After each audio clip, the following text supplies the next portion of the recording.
할렐루야. 귀한 수요 목자 모임에 오신 여러분을 주님의 이름으로 환영합니다. 우리의 삶 가운데서 역사하시는 주님을 찬양합니다. 또 우리의 삶에서 우리를 목자로 부르신 주님을 찬양합니다. 이 시간 주님께서 보여주신 그 생명의 길 따라가겠습니다. 그 고백으로 하나님께 먼저 영광 올리도록 하겠습니다.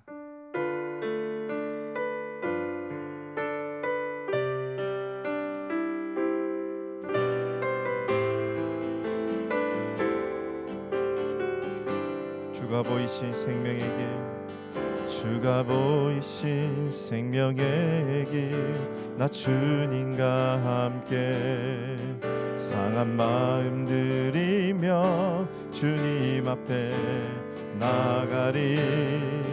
나의 의로움이 되신 주 그 이름 예수, 나의 길이 되신 이름 예수.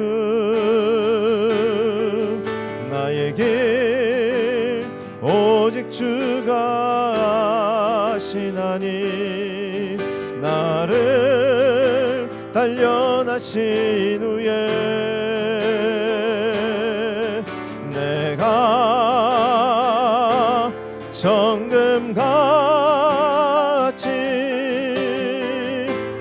나아보리라. 주가 보이신 생명의 길, 나 주님과 함께 상한 마음 들이며 주님 앞에 나가리. 나의 의로움이 되신 주 그 이름 예수, 나의 길이 되신 이름 예수. 나의 길 오직 주가 아시나니, 나를 단련하신 후에 내가 정금같이 나아보리라. 나의 길 오직 주가 아시나니, 나를 단련하신 후에 내가 정금같이 나아보리라.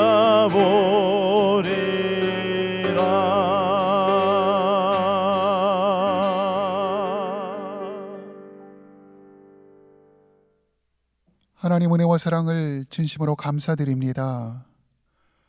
하나님, 코로나의 어려움 속에서 정말 우리가 앞길을 알지 못하고 우리가 어디로 가야 될지, 무엇을 해야 될지 하나님 알지 못하며 유리하며 방황하는 영혼들이 많이 있습니다.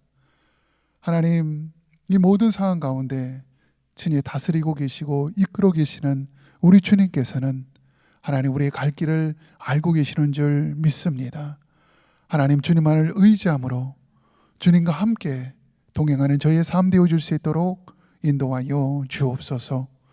코로나의 위기 가운데 눈물을 흘리며 아파하는 그 우리 양들을 하나님 일일이 찾아가셔서 위로하여 주시고 회복시켜 주시고 하나님 다시 한번 일으켜 세워주시기를 기도합니다.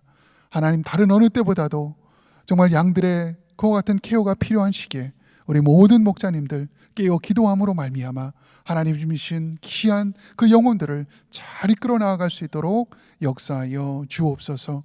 하나님, 어려운 가운데도 우리 몸된 교회를 든든히 지켜주시고 보호하여 주시니 감사합니다.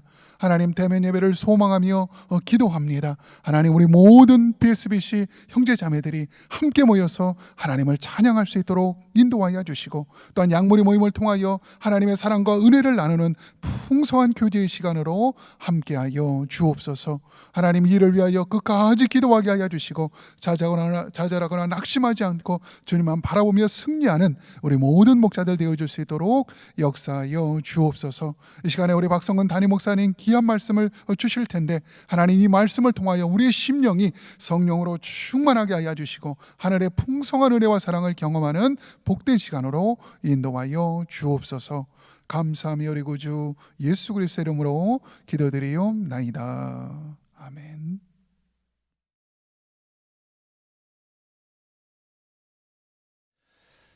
할렐루야. 우리 귀한 목자님들 또 주 안에서 만나게 돼서 반갑습니다. 한 주간 잘 지내신 줄 믿습니다. 힘들고 어려운 때이긴 하지만 늘 주님도 깊이 만나시고 또 주의 능력 안에서 또 새 일을 시작할 수 있는 그런 우리 귀한 목자님들 되시면 좋겠습니다. 오늘은 고린도후서 11장 28절에서 33절까지 있는 말씀을 함께 보겠습니다. 우리 성경 찾으셨으면 우리 함께 마음으로 읽으시면 좋겠습니다. 이 외의 일은 고사하고 아직도 날마다 내 속에 눌리는 일이 있으니 곧 모든 교회를 위하여 염려하는 것이라. 누가 약하면 내가 약하지 아니하며 누가 실족하게 되면 내가 애타지 아니하더냐. 내가 부득불 자랑할진대 내가 약한 것을 자랑하리라. 주 예수의 아버지 영원히 찬송할 하나님이 내가 거짓말 아니하는 것을 아시느니라. 다메섹에서 아리다 왕의 고관이 나를 잡으려고 다메섹 성을 지켰으나 나는 광주리를 타고 들 창문으로 성벽을 내려가 그 손에서 벗어나노라. 아멘. 약함이 자랑이 되다, 이런 제목으로 제가 말씀을 준비했습니다. 일반적으로 사람들은 자신의 장점이나 잘난 부분을 자랑하고 싶어 하죠. 심지어는 실수한 것이나 실패한 것도 좋은 것처럼 미화를 하려고 하는 그런 경향이 있습니다. 그래야지 본인이 좀 괜찮은 사람처럼 여겨지기 때문입니다. 그래서 사람들이 쓰시는 그 레주메나 자서전 같은 것을 보게 되면 다 멋지게 자신을 이렇게 묘사하잖아요. 세상에 이런 사람이 있나 할 정도로 아주 아름답게 잘 꾸며서 자신을 소개하는 것을 보게 됩니다.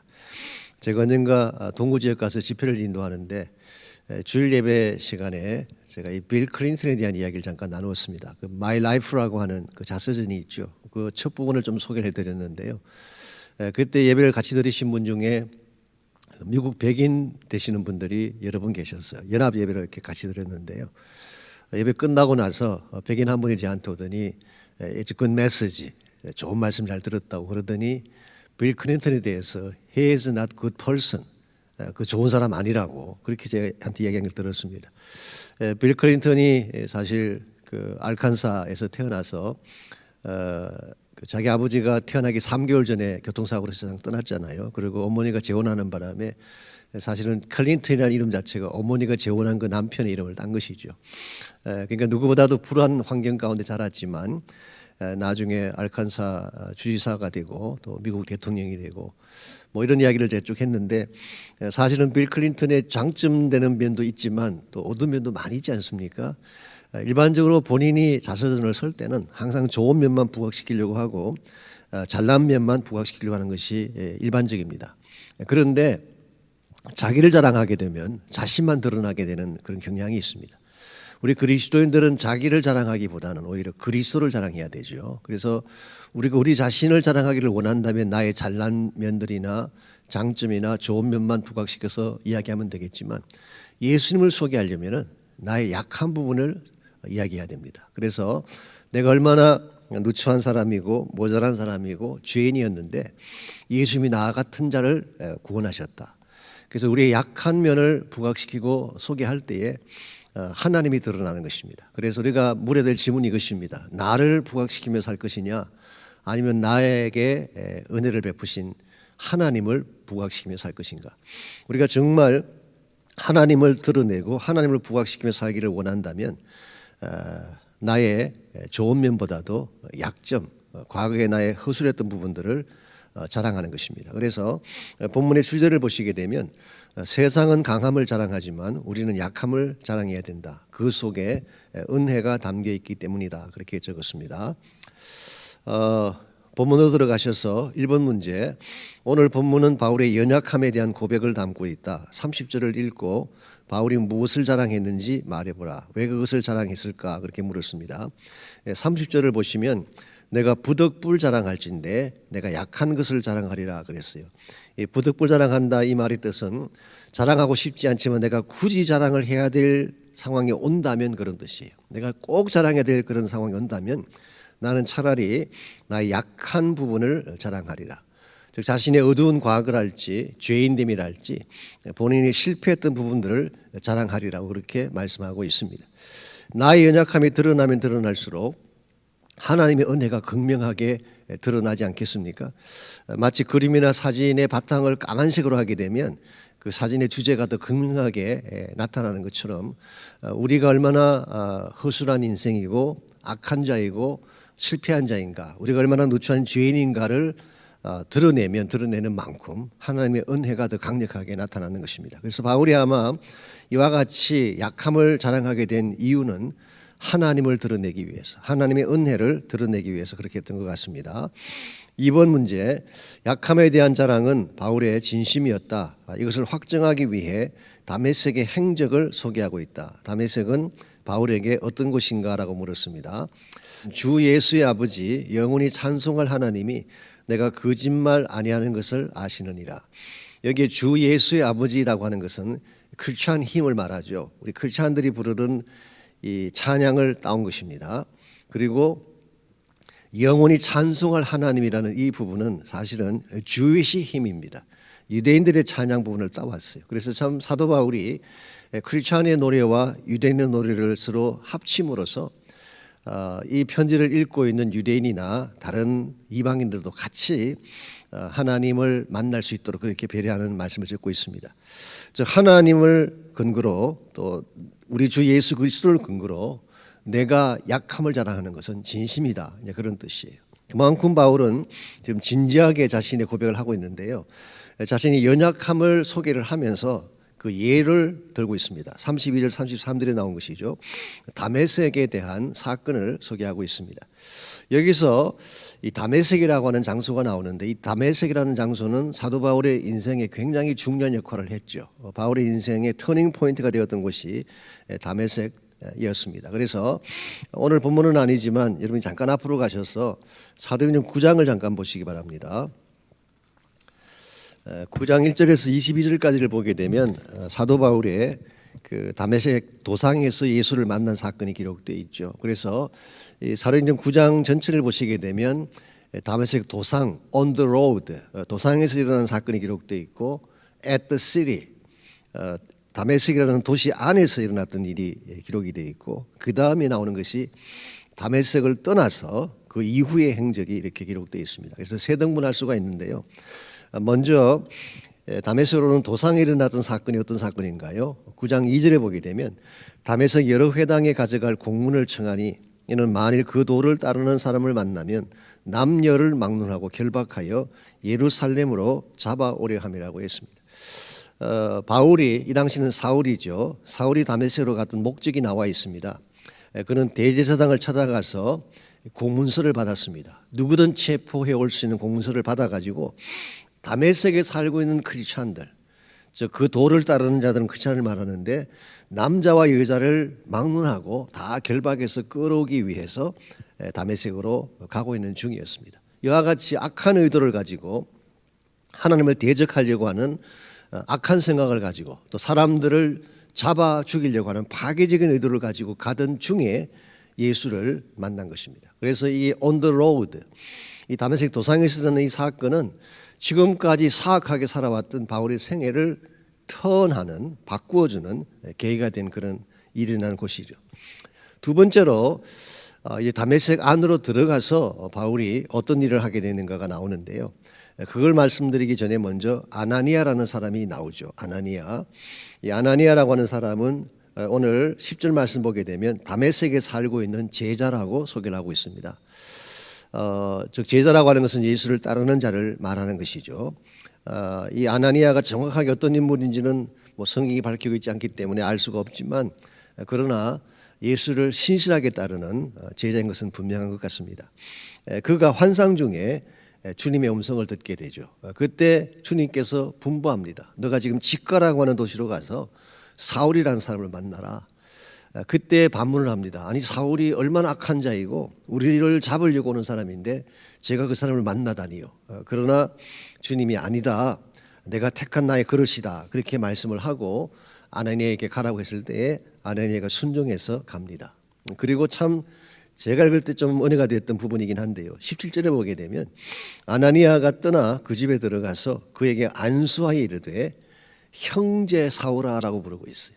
지금까지 그렇게 악했던 대적자, maybe 자기 친척 가운데도 사울의 손에 잡혀 죽었을 가능성이 있는 바로 그 대적자를 향해서 brother이라고 부르고 있어요. brother Saul. 이건 굉장한 크리스찬 아니면 할 수 없는 그런 모습이죠. 그래서 정말 지금까지 대적자였고 악한 자였지만 예수님을 만났다는 그 사건 앞에 아나니아는 즉시 그를 형제로 부르고 있습니다. 그러고 나서 그의 눈에 비늘 같은 것을 다 벗기게 하고 18절에 보면 침례를 베풉니다. 침례를 베풀고 음식을 같이 나누어 먹게 되죠.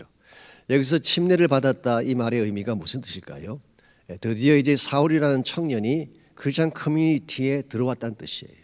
그래서 이 베프티즘의 의미 중에 하나가 into the body of Christ, 그리스도의 바디 안으로 들어오는 사건을 말하는 것입니다. 그래서 이 침례를 받음으로 이제 officially 우리 신앙 공동체의 일원이 되었다는 뜻입니다. 이 말은 또 다르게 이렇게 설명할 수도 있습니다. 사실 그 당시 다메섹에 있던 많은 크리스천 공동체가 이 사울을 정식으로 받아들이는 장면 쉽지 않은 것입니다. 그럼에도 불구하고 크리스천 공동체가 사울을 억셉트해 주었어요. 그러고 나서 이 사울이라는 청년이 다메섹에서 뭘 했는가? 20절에 보면은 즉시로 각 회당에서 예수가 하나님의 아들이심을 전파했다고 했어요. 방금 길에서 예수님 만나고 그리고 침례 받은 이 사울이 이제 갓 예수 믿은 사람이죠. 초신자라고 할 수가 있습니다. 그런데 회당에 들어가서 유대인들의 회당에 들어가서 담대하게 예수가 하나님의 아들이다. 예수님이 그리스도다. 혹은 예수님이 메시아다. 이 사실을 선포한 것을 보게 됩니다. 이걸 보게 되면 이 사울이 다메섹에서 경험한 이 체험은 단순한 경험이 아니에요. 리얼한 경험, 확실한 체험이었습니다. 그래서 사울의 개종 사건은 그저 뭐 감정적인 사건이나 환상을 잠깐 보았던 사건이라기보다는 그의 삶의 전체가 다 바뀌어지게 되는 실제적인 사건인 것을 알 수가 있죠. 이와 같이 이 다메섹이라는 이 지역은 바울에게 있어서는 잊을 수 없는 지역. 자기같이 악하고 사악한 죄인을 그리스도의 공동체에 들어오게 하시고 그리고 복음을 전할 수 있도록 허락하신 이와 같은 일이 벌어진 곳이 바로 다메섹이었습니다. 자, 이와 같이 다메섹에서 개종을 경험한 후에 그 다음에 어디로 갈까요? 3번 문제 보시면 다메섹의 개종 사건 후 바울은 어디로 갔는가? 오늘 본문에는 그것이 나와 있지 않지만 갈라디아서 1장 17절을 보게 되면 또 나보다 먼저 사도된 자들을 만나려고 예루살렘으로 가지 아니하고 아라비아로 갔다가 다시 다메섹으로 돌아가노라. 그리고 3년 후에 게바를 방문하기 위해서 예루살렘으로 올라갔다. 그런 말씀이 나옵니다. 여기 보게 되면 이 바울이 예수님 만난 직후에 예루살렘으로 올라가서 예루살렘 교회의 사도들이나 지도자를 만난 것이 아니라 아라비아로 갔어요. 아라비아로. 그리고 아라비아로 갔다가 약 3년이 지난 후에 그 다음에 예루살렘에 올라가게 됩니다. 자, 여기서 말하는 아라비아가 과연 어떤 곳일까? 이게 사실은 오늘 본문과 굉장히 연관이 있는 중요한 대목입니다. 우리가 알고 있는 사우디아라비아 뭐 그런 곳을 의미한다기보다는 사실 여기서 말하는 아라비아는 더 정확하게 표현하면은 그 네버시안 킹덤이라고 하는 그 왕국이 있던 지역을 말합니다. 그 당시 왕의 이름이 아레테스였죠. 아레테스였는데 네버시안 킹덤이 있는 그 지역을 말하는 것입니다. 그래서 원래 이 왕국은 베두인들이 세운 왕국이고 그 인구의 대다수가 아랍인으로 구성이 되어 있죠. 그런데 제가 이 자료를 찾아봤더니요, 이 네버시안 왕국이 차지하는 그 영역이 어느 영역이냐고 하면은 시내산이 포함되어 있고 사해가 포함되어 있고 트랜스 조르단 지역, 그 요단강 그 건너가는 지역이 다 포함되어 있어요. 다 포함되어 있고 가장 북쪽에 다마스커스, 다메섹이 있어요. 그래서 다메섹이 정확하게 말하면 아라비아에 속하는 것입니다. 오늘 본문에서 바울이 말하는 아라비아의 한 부분이 다메섹이에요.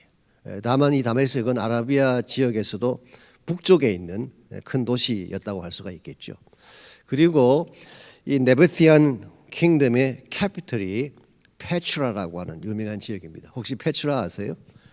거기 보면은 아주 지금도 남아 있죠. 많은 분들이 관광지로 가고 있고 뭐 영화 촬영을 했던 곳이기도 하고요. 이 페트라가 바로 네비티안 킹덤의 수도였습니다. 그래서 바울이 이 지역에 들어가서 약 3년간을 보낸 것입니다. 3년간을. 그래서 우리가 흔히 아라비아에서 3년이라고 말하는 것이 여기서 나온 것입니다. 자, 이 3년을 보내는 동안에 바울이 뭘 했을까? 물론 개성이긴 하지만 충분히 짐작해 볼 수 있는 몇 가지가 있습니다. 아마 첫 번째로 모세가 있었던 시내산으로 갔을 확률이 많죠. 모세가 십계명판을 받고 하나님을 만나고 이 불타는 떨기꽃을 만났던 바로 그 장소. 그래서 아마 모세의 행적지를 바울이 밟아보았을 가능성이 있고 어쩌면 시내산 위로 올라가서 기도했을 가능성도 있습니다.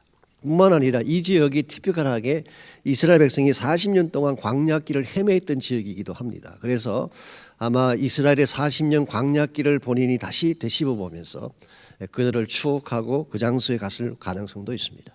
뿐만 아니라 이 지역은 아주 광활한 사막 지역이고 광야 지역이기 때문에 사람들이 많지 않고 사람들이 찾아오지 않는 곳이죠. 그래서 아마 이 아라비아에 그가 머물면서 하나님과 깊이 만남의 시간도 갖고 지금까지 그가 살아왔던 모든 삶을 총정리하고 자신의 옛자를 비우는 그런 시간을 가지지 않았을까 그렇게 짐작해 볼 수가 있습니다. 그래서 이것이 광야 체험이죠.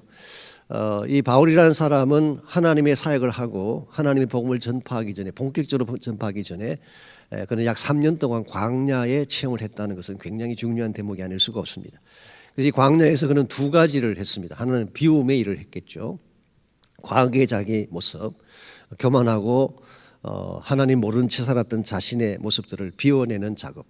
두 번째로 체험의 시간이 있었을 가능성이 있습니다. 하나님께서 임재하시고 성령을 부어주시고 특별히 계시의 말씀을 부어주셔서 하나님의 비밀을 깨닫고 교회의 비밀을 깨닫고 구속사의 비밀을 총정리하는 이것이 바로 바울이 경험했던 아라비아의 삶입니다. 그래서 오늘 본문에서 말하는 이 다메섹은 사실은 이 아라비아의 3년간의 생활과 플러스해서 더 정확하게 말하면 아라비아의 3년의 삶이 끝나는 지점 부분에 아마 다메섹으로 다시 돌아왔던 케이스가 아닐까. 그래서 오늘 32절 33절에 일어난 이 사건은 바로 지금 소개해드린 것처럼 아라비아에서의 3년간의 삶을 마치고 이제 마지막으로 다시 다메섹으로 와서 복음을 전파하던 중에 일어난 사건이라고 할 수가 있습니다. 그걸 4번이 다루고 있습니다. 32절 33절을 읽고 이 사건이 언제 일어난 어떤 사건인지 정리해 보라 그랬습니다. 이건 역시 사도행전 9장 23절에서 25절에 이 대목이 역시 나와 있습니다. 제가 사도행전 9장 23절을 잠깐 읽어드리면요. 여러 날이 지나매 유대인들이 사울 죽이기를 공모하더니 그 계교가 사울에게 알려지니라. 그들이 그를 죽이려고 밤낮으로 성문까지 지키거늘 그의 제자들이 밤에 사울을 광주리에 담아 성벽에서 달아내리니라. 그렇게 기록이 되어 있어요. 여기 23절에 보면 여러 날이 지났다 그러니까 여러분이 생각하는 며칠이 지난 후라고 해석하기가 쉽지만 그런 뜻이 아닙니다. 제법 긴 시간 아마도 3년간의 세월이 흐른 후를 지칭할 가능성이 있습니다. 이와 같이 바울이 약 3년간의 아라비아 삶을 끝낸 후에 다시 다메섹으로 들어가서 아마 복음을 전가하고 하나님의 사역을 감당한 것 같습니다. 그랬더니 유대인들이 이 사울의 행적이나 모든 것들이 심상치가 않거든요. 그래서 이 바울을 죽일 계획을 세우게 되고 그 당시 왕이었던 아레타스 왕과 그 방백들에게 부탁을 해서 바울을 죽일 계획을 세운 것입니다. 그랬는데 그 계획이 바울에게 알려지면서 바울이 한밤중에 야간 도주를 하게 된 사건, 광주리를 타고 성벽을 내려와서 도망친 사건이 바로 우리 32절, 33절에 기록된 내용입니다. 사도 바울이 이와 같은 그 모습을 소개함으로써 사실은 바울이 그 자기의 좀 부끄럽다고 생각할 수 있는 과거를 드러냈다고 할 수가 있습니다. 예수 믿기 전에 핍박자로 살았던 것도 부끄러운 과거의 행적이고 또 크리스찬 커뮤니티가 그를 잘 이렇게 받아준 것도 사실은 바울에 대한 용납을 허락하신 것이니까 굉장히 그가 기억하기에 은혜가 될 만한 그런 사건이죠. 그리고 다메섹에서 복음을 전가하다가 한밤중에 도주한 거, 이것도 어떻게 보게 되면 조금 부끄러울 수 있는 사건이라고 할 수는 있습니다. 그래서 오늘 본문에서 바울이 말하는 내가 약한 것을 자랑한다고 하는 것이 이 전체를 다 포함해서 이야기하는 것입니다. 아마도 이 바울에게 있어서는 이 다메섹에서 경험했던 이 경험이 그의 일평생을 움직이는 경험이 되었고 향후 바울의 사역에 영향을 미치지 않았을까 그렇게 생각을 합니다. 물론 복음을 깨닫게 되고 계시를 받은 것도 영향을 끼쳤겠지만 자기가 착한 자를 용납해 주었던 크리스천 커뮤니티에 대한 사랑, 이걸 그는 잊어버릴 수가 없었을 것입니다. 더구나 아나니아 같은 사람은 원수임에도 불구하고 자기를 형제라고 불러주었잖아요. 이와 같은 모든 것들이 다 종합적으로 이렇게 일을 해서 바울이라고 하는 사람을 만들어내게 된 것입니다. 그래서 5번 문제 보시면은 다메섹에서 이런 체험들이 바울의 남은 생애에 어떤 영향을 끼쳤을까? 28절 29절을 읽고 그가 지고 있는 마음의 짐에 대해서 나누어 보라라고 했습니다. 28절 29절을 봅니다. 이 외의 일은 고사하고 아직도 날마다 내 속에 눌리는 일이 있으니 곧 모든 교회를 위하여 염려하는 것이라. 누가 약하면 내가 약하지 아니하며 누가 실족하게 되면 내가 애타지 아니하더냐라고 했어요.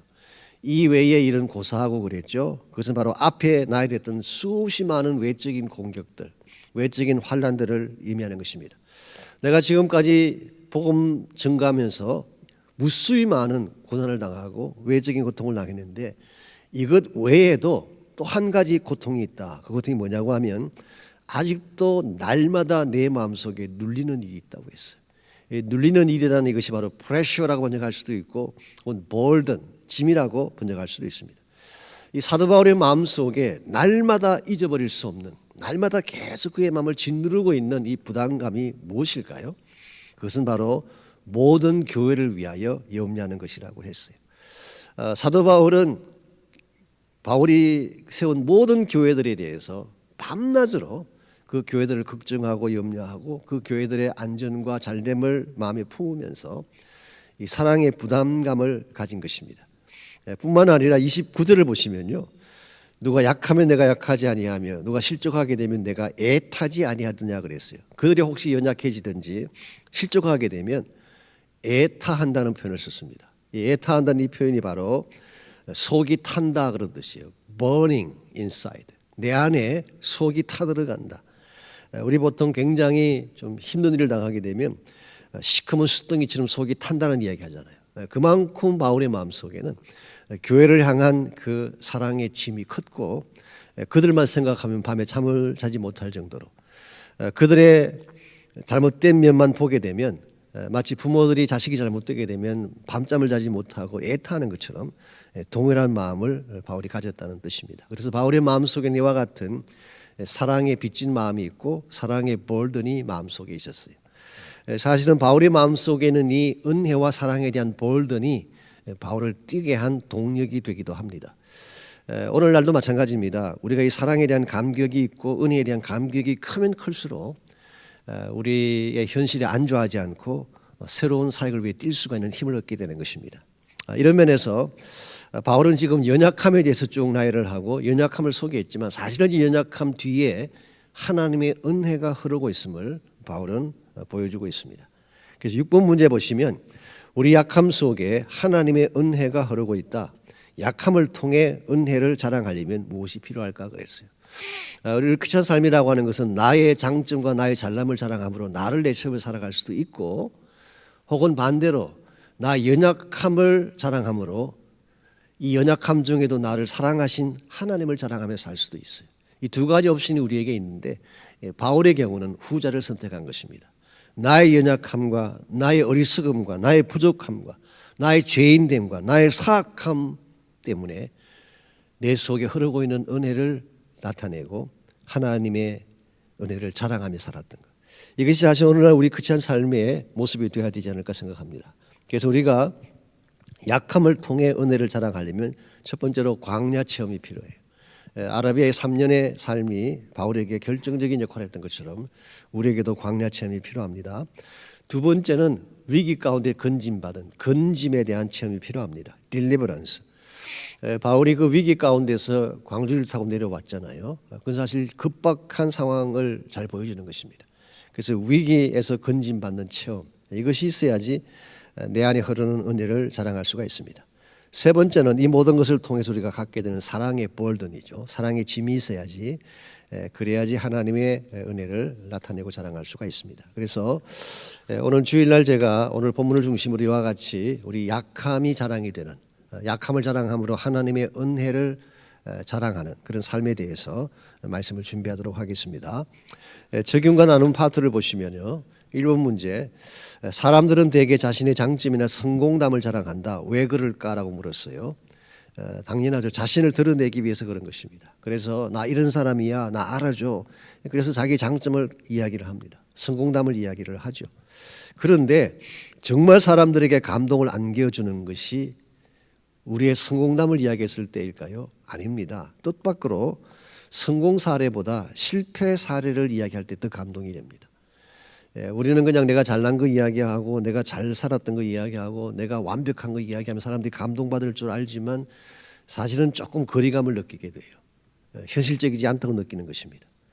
왜냐하면 우리 모두는 다 아팠던 경험들이 있고 실패했던 경험들이 있기 때문에 오히려 누가 실패한 것을 정직하게 잘 소개해 줄 때 훨씬 더 마음이 움직이고 마음이 와닿게 되죠. 그래서 오늘 사실 지나치게 그 성공담만 이야기하려고 하는 경향, 이건 좀 조심할 필요가 있습니다. 오히려 나의 연약함도 보여주게 되고 나의 부족함도 보여주게 되고 그래서 하나님이 나를 은혜로 이끄셨다. 이걸 나타내는 것이 그런 삶이 되어야 되지 않겠습니까? 2번 문제, 바울은 자신의 약함을 자랑한다고 했다. 왜 그랬을까? 말씀드린 것처럼 자신을 드러내기 위함이 아니라 예수님을 드러내기 위해서 약함을 자랑한 것입니다. 당신도 약함을 자랑할 수 있는가? 그러려면 무엇이 필요한지 나누어 보라 그랬습니다. 여러분들도 여러분의 연약한 부분들, 여러분의 모자란 부분들, 실패했던 부분들 이런 걸 나눌 수가 있을까요? 이걸 나누려면 진짜 하나님의 은혜를 경험해 보아야 됩니다. 나를 하나님이 어떻게 구원해 주셨는가, 나 같은 자가 구원받게 된 이 사건에 대한 확실한 체험이 있고 그것이 뚜렷할 때에 여러분의 약함을 자랑할 수가 있게 돼요. 그래서 어중간하게 예수 믿는 사람들은 간증을 해도 어중간합니다. 정말 예수를 바로 만난 사람들은 본인의 아픔과 허물과 연약함을 그대로 다 잘 드러내고 오히려 예수님을 높일 수가 있게 되죠. 3번 문제, 당신은 인생에서 광야를 경험해 본 적이 있는가? 광야를 통해 무엇을 체험할 수 있을까? 자신의 케이스를 나누어 보라 그랬습니다. 요즘 우리가 광야를 많이 체험하고 있죠. 주일마다 드리는 예배도 지금 광야 예배라고 부르고 있지 않습니까? 광야 예배를 드리니까 사실 좀 개척교회 했던 기억들이 많이 납니다. 주일마다 와서 이렇게 미리 셋업을 하고 준비하고, 저도 달라스 있을 때 개척교회 한 3년 했었는데요. 항상 먼저 와서 다 셋업하고 뭐 마이크 갖다 놓고 스피커 갖다 놓고 예배 준비 다 했던 그런 기억이 나는데요. 정말 개척교회를 다시 하는 듯한 느낌. 그래서 한편으로는 힘은 들지만 또 나름대로 느끼는 아름다움도 있습니다. 우리가 이 광야를 통과한다는 거 쉽지 않죠. 또 좋아할 리도 없는 것이지만 이 광야를 통과해야지 하나님의 리얼한 프레젠스, 진정한 그 임재를 체험할 수가 있습니다. 그래서 우리가 안락하고 편안한 환경 가운데 하나님을 경험하는 것보다 광야에서 만난 하나님이 훨씬 더 리얼한 것입니다. 그래서 진정한 은혜를 경험할 수가 있고 하나님을 체험할 수가 있고 그리고 하나님 밖에는 소망이 없구나 이걸 알게 하는 것이 바로 광야이죠. 그래서 여러분 가운데 혹시 이번 어려운 광야의 길을 통과하시면서 여러분이 경험했던 간증이나 나눔이 있으면 같이 나누시기 바랍니다. 4번 문제, 성경에 기록된 모든 기적들은 위기 속에서 주어진 것이죠. 모든 기적은 위기에서 왔습니다. 그래서 위기가 없으면 기적도 필요가 없는 것입니다. 여러분과 제가 이 사실을 안다면 위기 앞에서 어떤 자세를 견지해야 될까? 당신은 위기 속에서 어떤 모습을 보이고 있는가라고 물었어요. 자, 모든 하나님의 기적은 위기 가운데서 왔다는 것을 안다면 위기 앞에 어떤 마음을 가져야 될까요? 우리 앞에 위기가 찾아오면 하나님이 또 어떤 기적을 행하시려고 하나, 이런 기대감을 가지고 보는 것이 건강한 크리스찬의 자세일 것입니다. 우리는 위기 앞에 당황해하기도 하고 원망하기도 하고 또 때로는 자포자기하기도 하고 심지어는 하나님에게 등을 돌리는 경우도 있지 않습니까? 이것은 위기 앞에 잘못된 방향으로 가는 것입니다. 근데 진짜 위기 앞에서 하나님이 이 위기를 통해서 나에게 어떤 기적을 주시기를 원하시는가를 확신하는 사람은 위기 앞에 돌아서지 않습니다. 오히려 하나님께로 더 가까이 나갈 수가 있게 되죠. 그래서 여러분들이 정말 위기 가운데 처할 때일수록 더 적극적으로 감사하시고 더 적극적으로 찬양도 하시고 더 적극적으로 기도도 하셔서 위기 너머에 있는 하나님의 기적을 경험할 수 있기를 바랍니다. 5번 문제, 당신은 사랑의 부담감을 가져본 적이 있는가? 이것을 갖는 것이 크리스찬 삶에서 왜 중요한지 나누어 보라 그랬어요. 누군가에게 이 사랑의 부담감을 갖는다는 것은 큰 축복입니다. 왜냐하면 이것을 가져야지 우리 삶이 에너제틱하게 변할 수가 있어요. 내가 왜 뛰어야 되는지, 내가 뛰어야 될 이유를 찾게 되는 것입니다. 사실 돈도 많고 가진 것은 많은데 이와 같은 사랑에 부담이 없는 사람은 무의도치할 수밖에 없어요. 그냥 널 먹고 자고 그러다 인생을 마치는 것입니다. 그런데 내 마음속에 진짜 해야 될 의미 있는 일이 있다. 의미 있는 사역이 있다. 내가 하나님께 받은 이 은혜의 빚을 갚아야 될 대상이 있다. 그래서 이걸 위해 내가 뛰게 되면 이게 내 삶을 모티베이트하고 에너자이즈 시키고 새로운 힘을 얻게 하는 것입니다. 그래서 크리스찬이라고 하는 것은요, 평안하고 안정된 삶의 크리스찬 삶의 밸류는 아니에요. 그것은 결과적으로 우리에게 주어진 축복일 수는 있지만 여러분의 삶의 고울이 평안을 향해 간다면 이건 something's wrong. 평안이 우리의 인생의 고울은 아닙니다. 오히려 내 마음이 이렇게 잠잠하게 가만히 있지 아니하고 계속해서 사랑을 위해 뛰고 움직이고 또 하나님의 부르심을 위해 뛰려고 하는 마음이 있어야지 우리가 더 건강해지고 삶의 열매도 더 아름다워지게 되는 것입니다. 그래서 여러분께서 한번 우리 마음속에 사랑의 부담감을 갖는 것이 얼마나 축복된 것인가 이것을 좀 나누시고 또 새롭게 헌신하시는 시간 가지면 좋겠습니다. 기도 제목입니다. 광야 체험이 축복 체험이 되도록 기도하라 그랬어요. 지금 우리가 광야를 체험하고 있는데요. 광야 체험은 축복 체험으로 바뀌어지게 됩니다. 반드시. 그래서 여러분께서 기도하시면 반드시 기적이 일어나고 축복이 일어나게 되리라고 생각을 합니다. 두 번째는 계속해서 대면 예배 회복을 위한 기도 계속해 주시길 바랍니다. 빠른 시간 안에 대면 예배가 시작될 수 있도록. 세 번째는 우리 연약한 지체들과 자녀들을 위한 기도 계속해 주시길 바랍니다. 아직은 우리가 불투명합니다. 언제 대면 예배가 시작될지 불투명하긴 하지만 우리가 기도하면 또 하나님이 문을 열어주시지 않을까 저는 확신합니다. 그래서 여러분께서도 기도 많이 해주시고 우리 대면 예배가 시작됐을 때 정말 다시 우리가 힘도 내고 또 열정도 다시 내어서 하나님의 나라도 세우고 또 교회도 빌드업할 수 있는 그런 기회가 됐으면 좋겠습니다. 여러분 한 주간 또 건강하시고 주 안에서 승리하시기를 바랍니다. 제가 기도하고 마치겠습니다. 하나님 우리의 위기 가운데도 일하시고 위기를 변화해서 복이 되게 하신 하나님 감사합니다. 지금 우리가 7개월 이상 코로나 팬데믹으로 말미암은 어려움이 지속되고 있지만 그 가운데도 일하시는 주님이 계심을 감사하고 그 주님을 신뢰하게 하시고 믿음 가운데 더 담대함으로 나아가서 하나님의 능력과 기적을 체험하는 우리 모두가 되게 인도하여 주옵소서. 감사하오며 예수님의 이름으로 기도하옵나이다. 아멘.